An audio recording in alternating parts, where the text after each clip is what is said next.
Selamat malam Pak Syarul dan semuanya. Kami dari kelompok 11. Pada kesempatan kali ini kami akan mempresentasikan hasil proyek tugas akhir kami mengenai analisis prediksi harga rumah. Anggota tim kami terdiri dari Ahmad Zulfan, Ruby Umar, dan saya sendiri Atika Ramadhani. Mari kita langsung masuk ke latar belakang proyek ini. Pertama, kita masuk ke business understanding. Mengapa proyek ini penting? Tujuan utama kami adalah untuk mengembangkan model regresi berbasis machine learning. Model ini dirancang untuk memprediksi harga rumah secara akurat dengan mempertimbangkan faktor-faktor fisik seperti luas tanah, lokasi, dan fasilitas yang tersedia. Fungsi utamanya adalah untuk mendeteksi rumah yang under value atau memiliki harga di bawah pasar yang potensial untuk dikembangkan. Manfaatnya jelas. Dengan prediksi yang akurat, investor atau pembeli dapat menghindari pembelian rumah yang terlalu mahal, sehingga potensi keuntungan investasi bisa lebih maksimal. Boleh next? Selanjutnya, mari kita lihat data yang kami gunakan.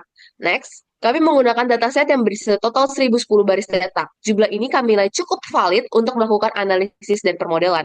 Data ini terdiri dari 9 kolom asli. Fitur-fitur utamanya meliputi variabel target, yaitu harga, serta fitur lain seperti luas tanah, luas bangunan, serta fasilitas seperti kamar tidur, kamar mandi, dan garasi. Secara umum, kualitas data kami sudah relatif bersih, namun kami tetap melakukan pembersihan.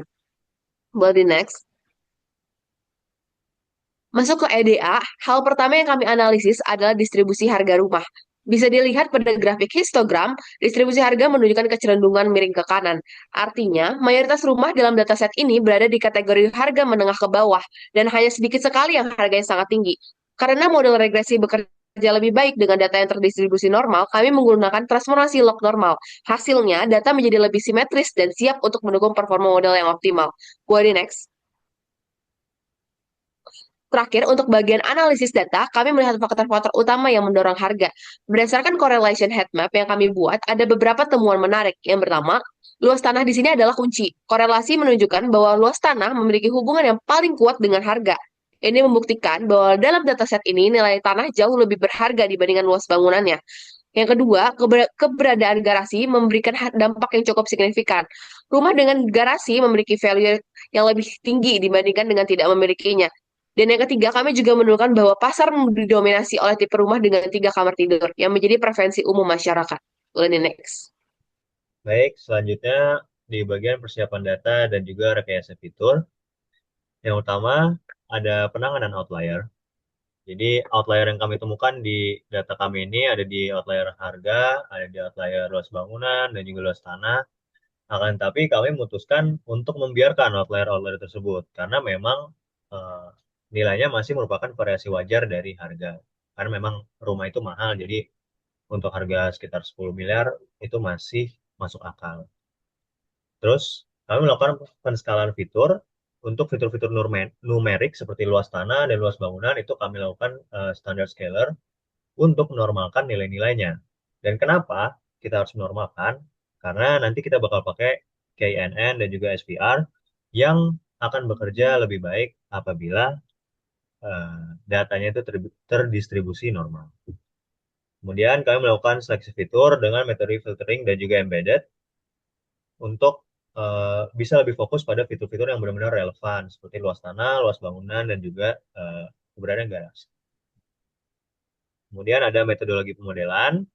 Jadi kami memakai 3 jenis model. Yang pertama ada KNN atau K Nearest Neighbors, SPR, Support Vector Regression, dan juga MLP, Multi-Layer Perceptron.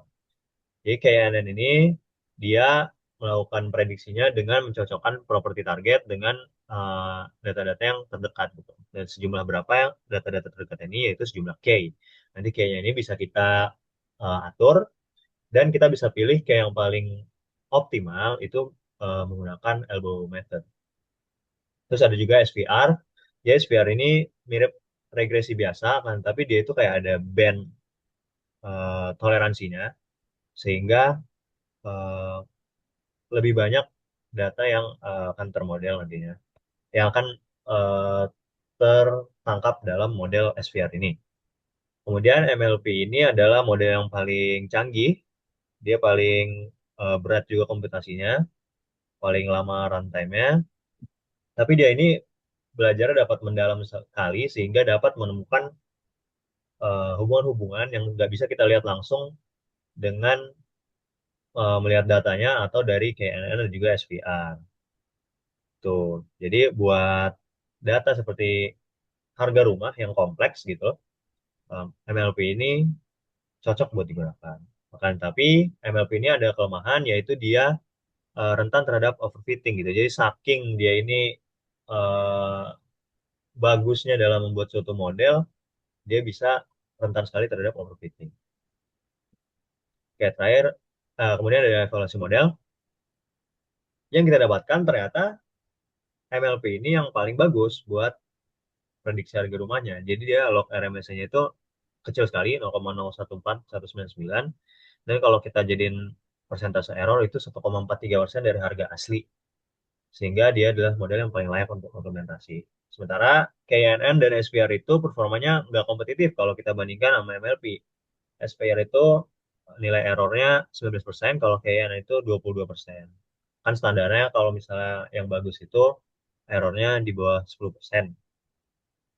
Terus kesimpulannya jadi model LLP ini adalah model yang paling baik dan paling cocok untuk diaplikasikan di eh, penggunaan kami ini untuk me- untuk melihat memprediksi harga rumah.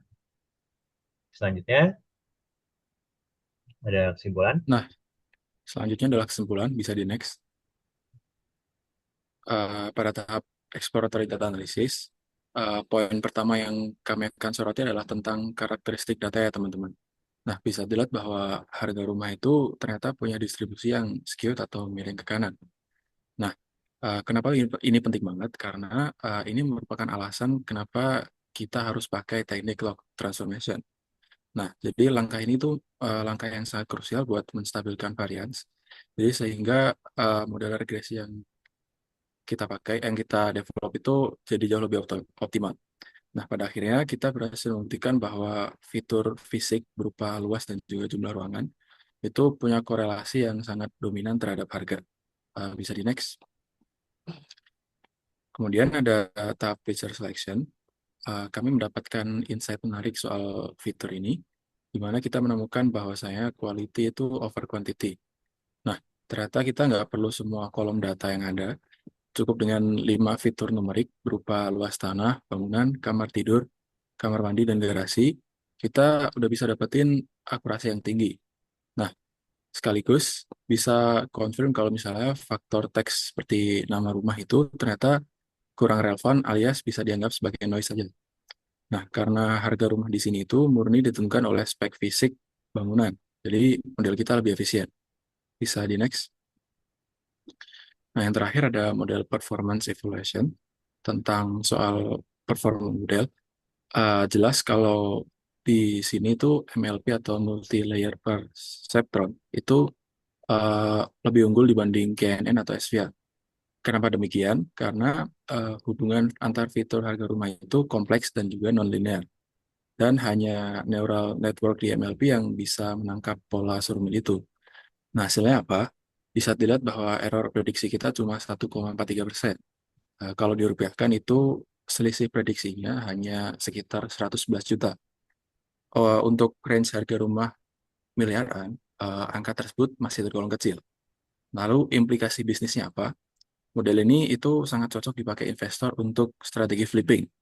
Nah, kita bisa dengan percaya dirinya mendeteksi mana rumah yang harganya itu undervalue untuk dibeli ataupun dijual lagi. Mungkin itu saja yang bisa kami sampaikan. Terima kasih.